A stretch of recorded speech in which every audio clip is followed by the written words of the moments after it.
ก๊อฟนี่ให้แน่บัดมาสีนั้นจากข้างนอกมันก็อยากได้น่ะก๊อฟดีกว่ามันบาดได้บาดปอน่ะจะได้น้องบัดนี้เนาะจากข้างนอกมันก็อยากไปหาก๊อฟของมาซอกก็ได้ชนะขอบใจ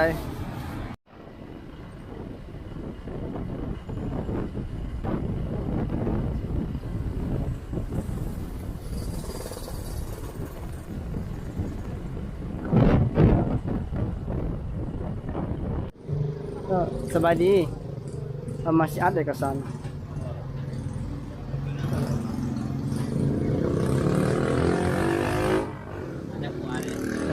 เอาหัวหนึ่งแล้วชิมาเอาไปมอซอกก่อนแล้วชิมาไปเอาประมาณ10 โมงปลาย10 โมงเลย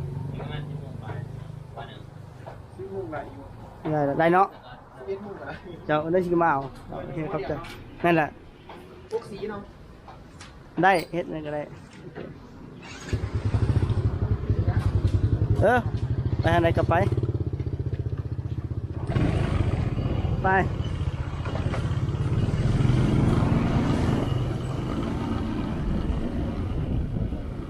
าฮอดแล้วบุญมโหรีอันน่ะกองปื้มใหญ่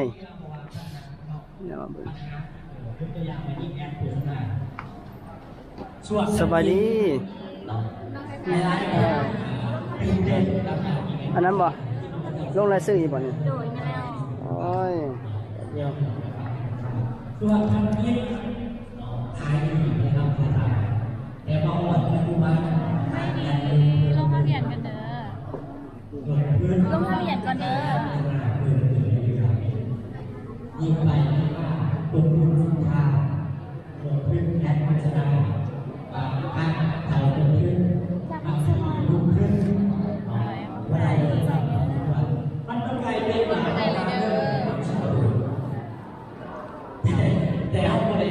ป้าคนหลายเลยงานปืน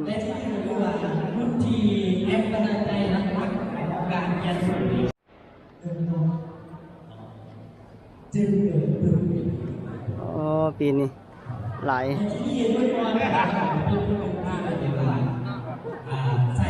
บัตรเกี่ยวกับให้เราเปลี่ยนแต่เบาได้เนาะว่าอาจารย์ก็มาหลายมาเลาะซื้อปืนข้าพเจ้าศึกษาว่าคนที่เราขายดีในไหนผ่านการขอลายรูปแบบการสบายดีเกมเขาซึ่งเกมต้องคำถามแม่งออกรางวัลนี่ไม่ได้เนี่ยตอนนี้เขายังมีเกมก็คือให้เราจบการในนี่แล้วต้องหาสิ่งที่อยู่ในการในนี่ให้ได้ครบก่อนจะเล่นเกมฝากกันไปกดติดตามเพจของน้องก่อนได้ไหมโอ้เจ้าตัวนี้มันบอกเจ้าเข้าใจรวมไปถึงกับของธุรกิจที่ยังคงแบบจะต้องเรียนออนไลน์เนี่ยใดเนี่ยหาหลักๆเป็นพื้นอย่างนี้เลยคือว่าจังหวะมันอยู่ป่ะได้ขายดีอยู่ป่ะการขายอยู่ที่ในว่าตัวความสามารถเป็นหลักสูตรหรือเป็นในการเรียนออนไลน์เลยยกตัวอย่างว่ามันมีหลายบริษัทที่ซื้อมันยอดขายคนละอันนี้เป็นกุ้งมิชันนี่แต้มวะแต้มหูประกาศลาวโอ้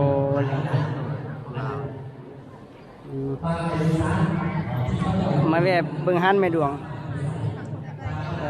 มันอยู่บ่ยังมีคนมาเปิดวินเถื่อนป่ะอันนี้ปื้มคำสู้ขวัญบ่คำสู้ขวัญมันต้องหัวเจียวนะในนี่กับมีนี่ป่ะแล้วอยู่ในนี่กับตัวนี้มีแล้วลูกมีแล้ว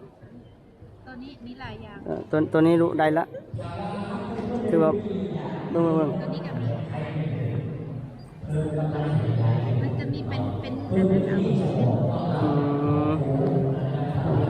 ตัวหัวเขียวบ่มีเนาะตัวหัวสีเขียวไปหาเลาะเบิ่งหลายหันกัน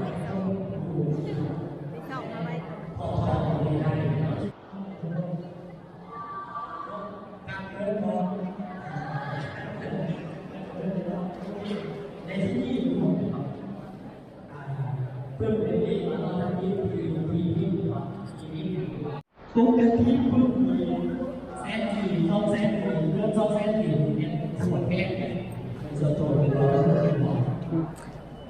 อันนี้เป็นฮันเดียวดีบุ๊กมันบ่โอ้อันนั้นนี่ปึ้มคันสุปันบ่ กัดสู้ขวัญ แม่นแล้วคันสุปันหัวสีเขียวนะของไผดวงจันทร์บ่ของไผ ได้เดี๋ยว หามื้อให้หน่อยแล้วครูบาอาจารย์เฮาก็เพิ่นมาซื้อปึ้มหลายเด้คือว่าฮันดีบุ๊กนี่ปึ้มหลายกว่าหมู่นั่นน่ะ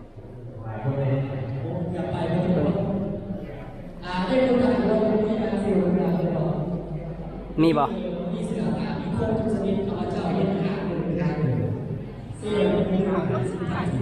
ฮะ อยู่งานนี่พอดีเมิดสั่งได้ หมดบ่ สั่งได้ โอ้อันหัวสีเขียวนั่นเด้เบิ่งสิ แม่นคนสีเขียว อันนี้มันปึ้มสำหรับเด็กน้อย ถ้าพี่ก็จะคิดว่า สำหรับเด็ก ราคามันเกินบ่มันเกินไปบ่ที่นั่นและที่นี่ข้าพเจ้าจะบอกว่าถ้าปึ๊บอีกนั้น สบายดี ได้ขายดีอยู่บ่ ขายดี หลายล้าน ขายเรื่อยๆ จากออนไลน์คือคนมีบาทพอซื้อ นี่แม่นฮันจานอมตะทศราชอันนั้นเพิ่นขายหนังสือมือสองเนาะ ที่ลูกศิษย์หลายคนที่เขาจะเอาไปเนี่ยเขาสามารถสร้างอะไรครับ มันจะ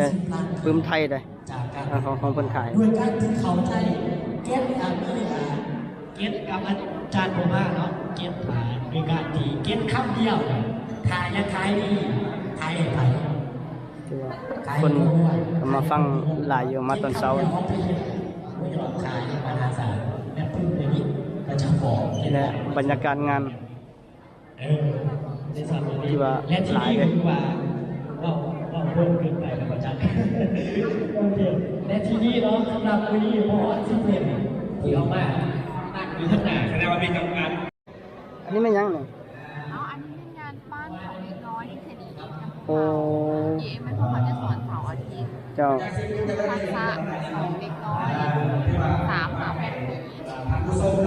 โอ้เป็นเฮ็ดคักเป็นขอบใจ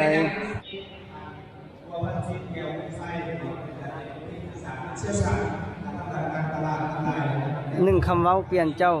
ไปตลอดกาลสีทอนไทยแกนรุ่นใหม่ อันนี้แมันกองปัญญาสามัคคีอันนั้นเพิ่นว่าเชิญร่วมกิจกรรมบริจาคหนังสือเกี่ยวกับกองปัญญาให้เพื่อสร้างปัญญา1คนให้หลายคนรับหรือว่าหลายคนอ่าน1โรงเรียน1ห้องปัญญา1โรงเรียน1ตู้คนอ่านถือว่าความคิดดีเลย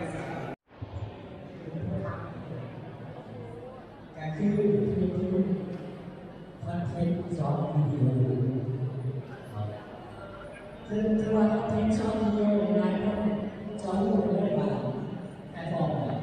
ที่จริงมันจะมีสามแพลตฟอร์มคือ YouTube เฟซบุ๊กอินสตาแกรมในร้านหรือติ๊กต็อกเอาเรื่องของมาดูคอนเทนต์จากออกมา ครับกันเด้อครับกัน คือวิธีการสร้างความสำเร็จแบบการรีวิวดูของเราเป็นเอา